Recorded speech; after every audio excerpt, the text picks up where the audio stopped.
Iran strikes U.S. base in Qatar.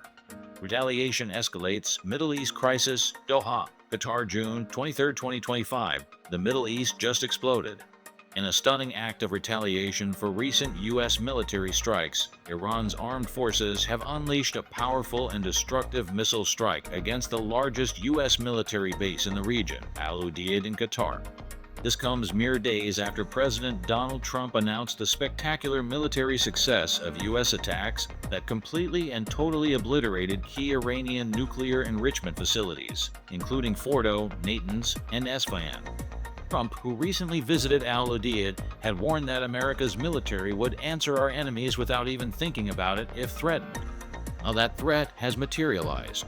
Witnesses reported explosions rocking the area near Doha, Qatar's capital, where the sprawling Al-Udeid base, home to roughly 10,000 U.S. troops and the forward headquarters for U.S.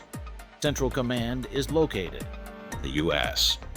Embassy immediately issued a chilling shelter-in-place warning to all American citizens. Qatar condemns brazen aggression in a furious statement on X. Qatari Foreign Ministry spokesman Dr. Majd Al-Ansari vehemently condemned the Iranian Revolutionary Guard strike as a flagrant violation of the sovereignty of Qatar, international law, and the UN Charter. While reassuring the world that Qatar's air defenses successfully thwarted the attack and intercepted the Iranian missiles, Al-Ansari issued a stern warning. Qatar reserves the right to respond directly to this brazen aggression.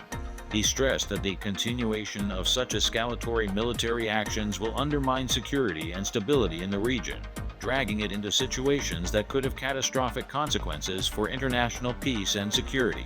The spokesman urgently called for an immediate cessation of all military actions and for a serious return to the negotiating table and dialogue. A dangerous game of escalation, this tit-for-tat exchange marks a perilous new chapter in the escalating tensions between the U.S. and Iran.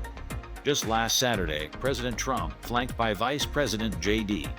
Vance, Secretary of State Marco Rubio, and Defense Secretary Pete Hegseth, declared victory over Iran's nuclear threat, but is warning that the U.S. had many more viable targets and would go after those other targets with precision, speed, and skill if peace didn't come quickly, now casts a shadow over the entire region. The world holds its breath as this dangerous standoff threatens to plunge the Middle East into further chaos.